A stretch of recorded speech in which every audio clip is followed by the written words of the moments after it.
말씀의 제목은 거듭남 하나님 나라를 위한 길입니다. 거듭남 하나님 나라를 위한 길. 오늘 본문 1절과 2절을 보시면 예수님 그리고 바리새인이자 유대인 지도자였던 니고데모와의 만남을 오늘 본문에서 소개하고 있습니다. 특별히 2절을 보시면 그가 밤에 예수께 와서 이르되 랍비여 우리가 당신은 하나님께로부터 오신 선생인 줄 아나이다. 하나님이 함께 하시지 아니하시면 당신이 행하시는 이 표적을 아무도 할 수 없음이니이다. 여기서 주목할 것은 그가 밤에 찾아왔다는 것입니다.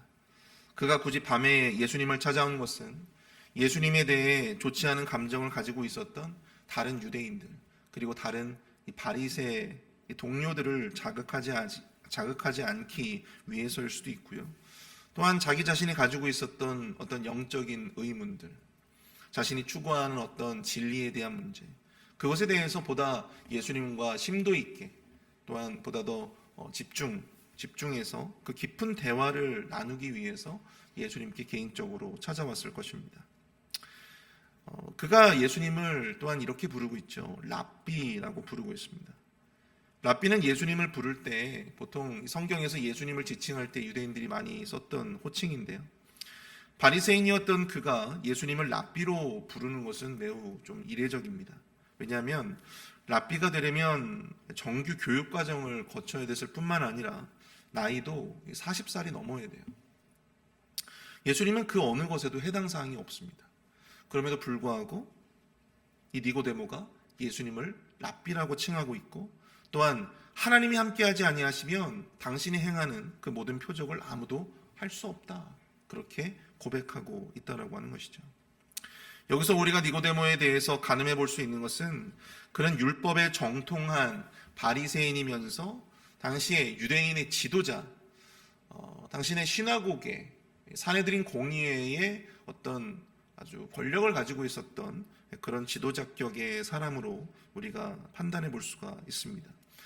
그랬던 그가 예수님이 전하고 또 예수님이 했던 사역들에 깊은 관심을 보이고 그 사역들이 하나님께로부터 왔음을 인정하는 자였다라고 하는 것이죠. 게다가 그가 매우 신중하고 또 겸손한 그러한 성격의 소유자라고 하는 것을 우리는 이 말씀을 통해서 깨닫게 됩니다.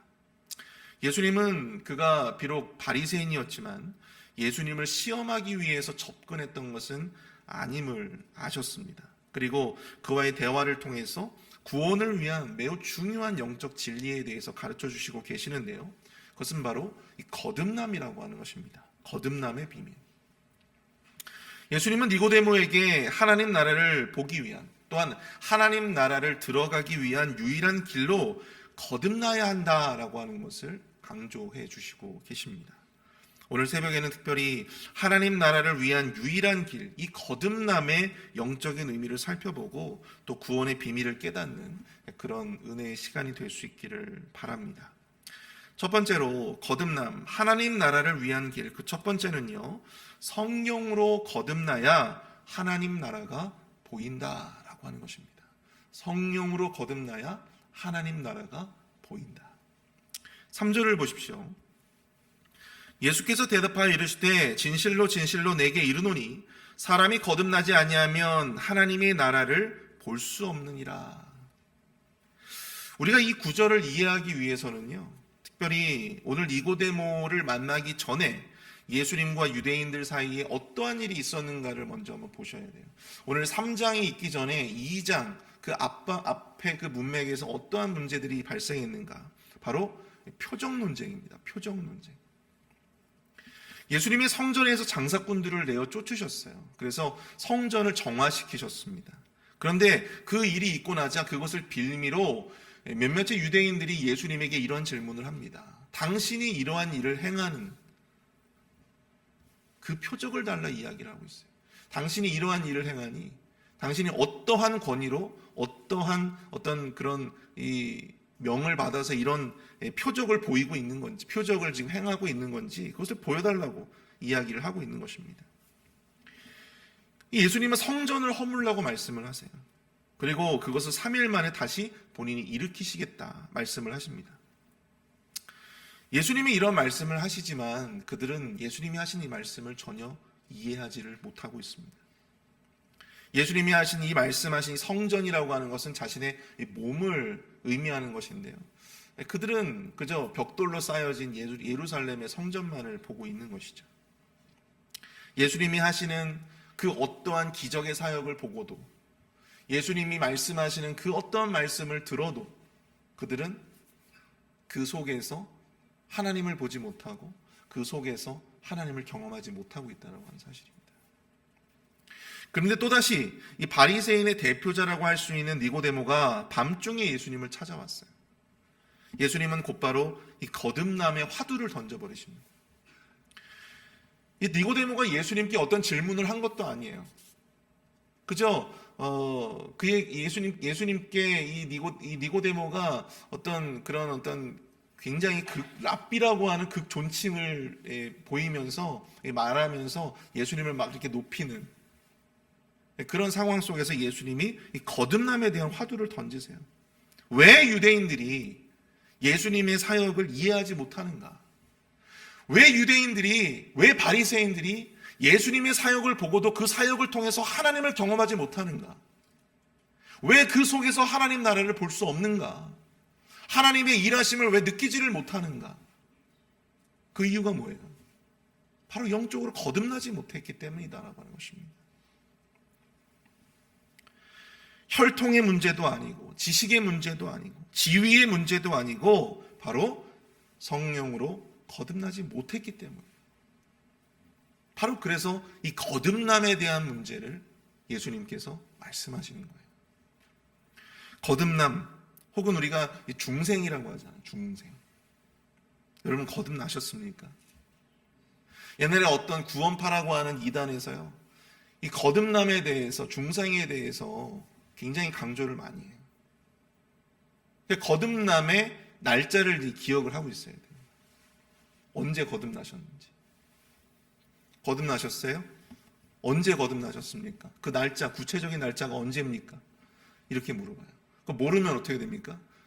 거듭나지 못한 사람이 되는 거예요. 중생하지 못한 사람이에요. 구원받지 못한 사람입니다. 여러분이 거듭남이라고 하는 것, 이 중생이라고 하는 것, 이 니고데모의 경우 4절을 보시면 니고데모는 그것을 어머니의 태에 들어갔다가 다시 나오는 그것으로 이해를 했어요.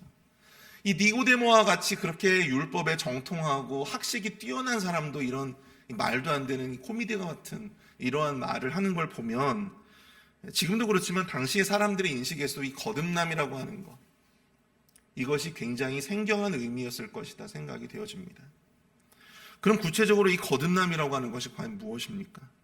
오늘 본문에서 이 거듭나다라고 번역된 이 겟네디 아노덴이라고 하는 이 말은요, 다시 태어나다,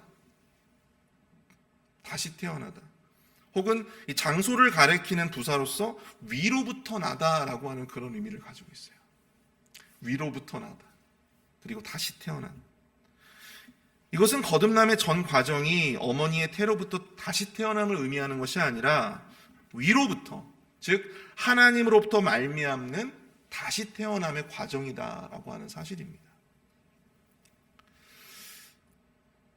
니고데모는 예수님의 이 말씀을 도무지 이해하지 못했지만 영적인 거듭남에 대해서 말씀하시고 있음에도 불구하고 니고데모는 여전히 육적인 관점에서, 세상적인 관점에서 그것을 바라보고 있다고 하는 사실이죠. 사랑하는 성도 여러분, 영적으로 거듭나지 못한 자들의 모습이 바로 이렇다라고 하는 사실입니다. 그 사람이 학식이 얼마나 뛰어나느냐, 그 사람의 연륜이 얼마나 뛰어나느냐, 그건 중요하지 않아요. 아무리 예수님의 사역을 봐도, 아무리 말씀을 읽어도, 아무리 교회 생활을 오래 했다고 하더라도 우리가 영적으로 거듭나지 못하다면 하나님 나라를 볼 수가 없는 거예요. 아무리 하나님의 예수님의 말씀을 들어도 그것을 깨달을 수가 없는 것입니다. 왜 그렇습니까? 영의 이야기를 하는데 육으로 난 자들이 하여튼 육의 관점에서 그것을 바라보고 그것을 해석하기 때문이죠. 하나님의 일하심을 보고도 그것을 깨닫지 못하고, 하나님의 통치하심을 보고도 그것을 깨닫지 못하는 것입니다. 그러니까 유대인들이 자꾸만 뭘 요구하는 거예요? 표적을 요구하는 거예요. 이미 예수님께서는 표적을 보여주시고 계시는데 그 표적이 깨닫지를 못하다 보니까, 이해하지 못하다 보니까 자꾸만 자기 자신들이 이해할 수 있고 납득할 수 있는 어떤 그것을 자꾸만 요구하는 그런 모습들을 우리가 유대인들을 통해서 보게 된다라고 하는 사실이죠. 예전에 제가 다니던 교회에서, 사역했던 교회에서 성도님들이 자꾸만 이제 담임 목사님께 좀 말씀을 좀 쉽게 좀 전해달라고, 또 말씀이 너무 길다고, 그러니까 말씀을 좀 줄여달라고 자꾸만 그렇게 요구하시는 것을 보게 됐어요. 근데 그게 한두 번이 아니었어요. 계속해서. 나중에는요, 이 새벽 예배 시간이 점점 이 말씀 시간이 줄어들다 보니까 제가 거의 사임할 때만 하더라도 거의 뭐 그 말씀 전하는 시간이 5분 정도밖에 되지 않았었어요. 저는 그런 생각들을 해보게 되었습니다. 저분들이 정말 이 목사님의 설교가 정말 길고 정말 이해하기가 어려워서 저렇게 말씀하시는 것일까? 근데 제가 보기에는 그게 아니었어요. 말씀을 보고 제가 이렇게 느껴봐도 그것은 그것의 문제가 아니에요. 본질적으로 그것의 문제가 아니라는 거죠. 어떤 문제라는 겁니까? 거듭남의 문제인 거예요. 거듭남의 문제. 영적으로 거듭나지를 못하다 보니까 아무리 이 목사님의 말씀을 들어도 그 말씀이 와닿지가 않는 거예요. 은혜가 되지를 않는 거예요. 하나님에 대해서 말씀하고 있음에도 불구하고 거기서 하나님을 느끼지를 못하는 거예요. 보지를 못하는 거예요. 바로 그 문제. 영적으로 거듭남의 문제. 우리가 지금 이렇게 스프링롤 사역을 열심으로 지금 하고 있지 않습니까? 근데 어떤 분들은 이 스프링롤 사역을 그냥 일로만, 어떤 세상적인 관점에서만 생각하실 수도 있어요. 근데 믿음의 사람들은 달라야 되지 않겠어요? 스프링롤을 통해서 우리가 정말 이것을 통해서 하나님이 무슨 일을 하려고 하시는지, 이것을 통해서 우리 교회에 하나님께서 어떠한 유익을 주시려고 하시는지 그걸 좀 깨달아야 되지 않겠습니까? 우리가 지금까지 20년 넘게 우리가 이 일을 해오고 있는데 어떤 분들은 자꾸만 그것을 통해서 이 세상적인 관점, 육의 관점에서만 보니까 자꾸만 하면서도 원망과 불평이 막 솟아나는 거예요. 안 그렇습니까? 똑같은 일을 하고 있음에도 불구하고 어떤 분들은 정말 말씀 없이 계속 열심으로 이렇게 새벽부터 나오셔가지고 이렇게 수고하시는 분들이 있는가 반면에, 굳이 뭐 내가 아니어도 할 사람들 많은데 굳이 뭐 내가 그거 할 필요가 있느냐, 나까지 뭐 힘을 보탤 필요가 있느냐, 그렇게 생각하시는 분들도 분명히 있잖아요. 무엇의 문제입니까? 거듭남의 문제라는 거예요. 거듭남의 문제. 우리가 스프링롤 사역을 하고 있지만 이것을 통해서 하나님께서 어떻게 역사하시는가에 대한 기대가 없고 이것을 통해서 하나님 나라를 볼 수 없으니까, 그러니까 여기에 소극적일 수밖에 없는 거예요. 적극적으로 참여하지 못하는 거예요. 안 그렇습니까? 우리가 영적으로 거듭나지 못하면요, 아무리 교회 일을 해도 여러분 그 속에서 하나님의 은혜를 경험할 수가 없어요. 우리가 아무리 하나님의 말씀을 들어도 거듭나지 못하면 그 말씀 가운데 여러분들 은혜 받을 수가 없는 것입니다. 목사님의 문제가 아니에요. 거듭나지 못한, 영적으로 거듭나지 못한 바로 우리의 문제라고 하는 사실입니다. 이것을 모르는 사람들은 자꾸만 표적만을 구합니다. 표적을 자꾸만 보여달라고 그래요. 내가 이해할 수 있는 것을 보여달라고 합니다. 내가 납득할 수 있는 것만을 보여달라고 합니다. 하나님의 문제가 아니라, 교회의 문제가 아니라 바로 나 자신의 여러분 거듭남의 문제임을 기억하실 수 있길 바랍니다.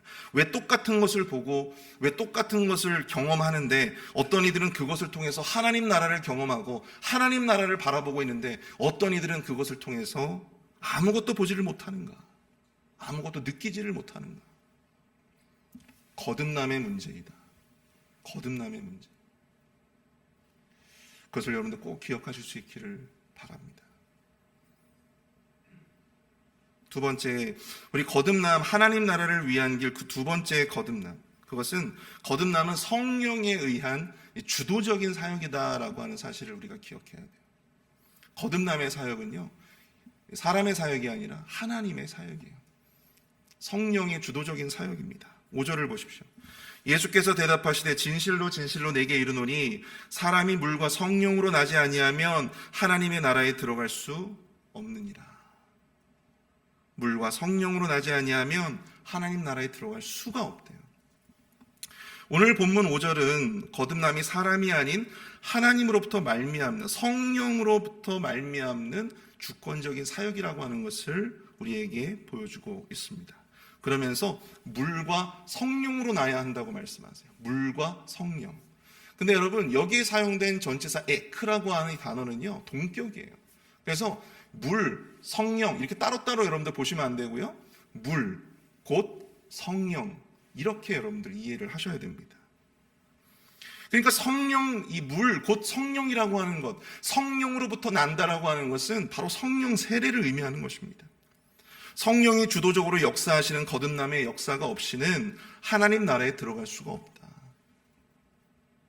여러분, 구원의 서정이 있어요. 구원의 흐름이 있습니다. 물론 시간적인 흐름은 아니지만 논리적인 흐름이 있어요. 하나님께서 어떠한 영혼을 부르셔요. 그러면요, 하나님 이 성령님께서 그 부르신 자의 그 영 가운데 중생의 은혜를 베풀어 주십니다. 거듭남의 은혜를 베풀어 주세요. 그러면 그 거듭남의 은혜 속에서 회심이라고 하는 작용이 일어납니다. 회심. 돌이킴이 있는 거예요. 그리고 믿음이 들어가는 거예요. 그리고 그것을 하나님께서 칭의, 의롭게 여기시는 것입니다. 그리고 이후에 성화의 단계로 들어가게 되는 거예요. 이게 바로 구원의 서정이에요. 우리가 성령으로 나지 아니하면 우리가 하나님 나라에 들어갈 수 없다, 이 말은 결국 성령으로 나지 아니하면 우리가 믿음도 가질 수가 없는 것이고 우리가 구원으로 들어갈 수도 없다라고 하는 그런 의미입니다. 근데 8절을 보세요. 바람이 음이로 불 때 내가 그 소리는 들어도 어디서 와서 어디로 가는지 알지 못하나니 성령으로 난 사람도 다 그러하니라. 성령으로 난 사람도 다 그러하다. 여러분, 성령과 성령의 역사와 바람을 서로 비교하고 있는 것입니다. 여러분, 우리는 바람이 어디서 와서 어디로 가는지 알 수가 없죠. 다만 그 바람에 의해서 휘날리는 나뭇가지나 아니면 막 나뒹구는 그러한 어떤 이 봉투들, 이런 이 어떤 현상들을 보는 것 뿐입니다. 바람이 언제 올지 어디서 오는지는 우리가 통제할 수 있는 것이 아니에요. 거듭남의 역사도 마찬가지다라고 하는 것입니다. 이 거듭남이라고 하는 것은 하나님께서, 이 성령 하나님께서 주도적으로 하시는 사역이시기 때문에 우리가 간절히 기도하고 간절히 바란다고 해가지고 사실 이게 될 수 있는 문제가 아니라고 하는 것입니다. 바꿔 말하면 내가 언제 거듭났는지도 사실 우리가 정확하게 알 수가 없고요. 거듭나고 싶다고 해도 우리의 열심과 의지로 그것을 이뤄낼 수 있는 문제도 아니다라고 하는 사실입니다. 전적인 성령의 주권적인 역사라고 하는 거예요. 옛날에 어떤 성도님들께서 제가 기독교 교리를 강의를 하다가 그런 질문을 하셨어요. 이 중생의 개념을 자기가 도무지 이해가 참 잘 안 된대요. 그리고 자신은 중생을 받은 경험이 없대요. 나는 중생을 받은 경험이 없습니다. 그런 말씀하시더라고요. 근데 여러분, 그게 제가 그랬어요. 그게 당연합니다. 그게 당연한 거예요. 여러분, 중생의 역사는 아주 찰나의 사역이에요. 찰나의 사역이에요. 그건 여러분, 우리가 느낄 수가 있는 문제가 아니에요. 느껴지지 않는 거예요, 그게.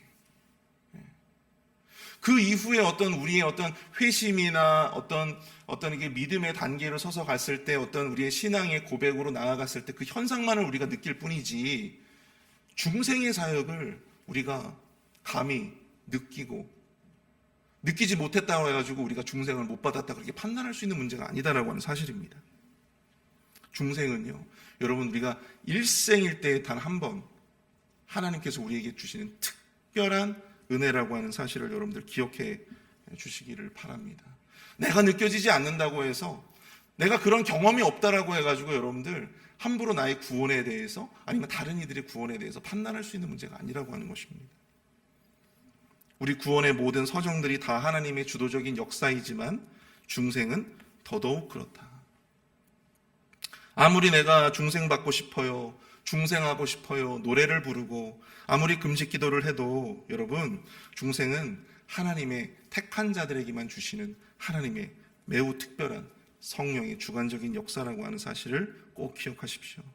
그래서 절대 내가 구원받았음을, 또한 누군가 구원받았음을 함부로 판단하거나 의심하지 마시기를 바랍니다. 목사님, 저는 구원받은 느낌이 없어요.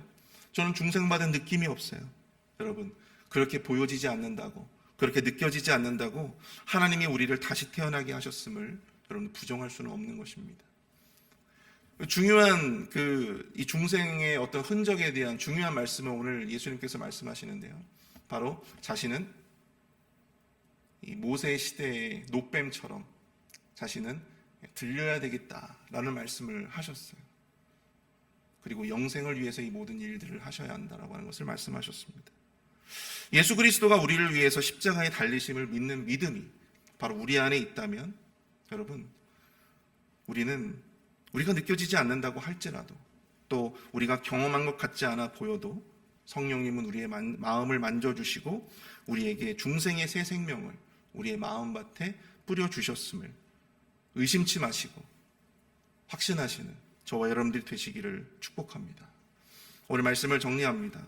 거듭남이라고 하는 것은 하나님 나라를 보고 들어가기 위한 여러분들 유일한 길입니다. 거듭나지 아니하면 우리는 하나님 나라를 볼 수 없습니다. 아무리 하나님 나라를 보여주셔도 우리는 우리가 납득할 수 있는 표적만을 구할 뿐이에요. 또한 거듭남은 성령의 주도적 역사입니다. 우리가 통제할 수도 없고 우리가 느낄 수도 없는 찰나의 사역이에요. 그렇다면 우리가 그것을 어떻게 할 수 있습니까? 어떻게 깨달을 수 있습니까? 내 안에 나의 구원을 위해 십자가 지신 예수 그리스도에 대한 믿음이 과연 있느냐? 그 믿음이 있다면 우리는 여러분 이미 거듭난 자들입니다. 우리가 그 사실을 돌아보면서 내가 받은 구원의 은혜에 감사하며 구원을 의심하지 않는 우리 자신이 되게 해달라고 오늘 말씀을 생각하시면서 우리가 합심으로 함께 기도하며 나아가도록 하겠습니다. 함께 기도합니다.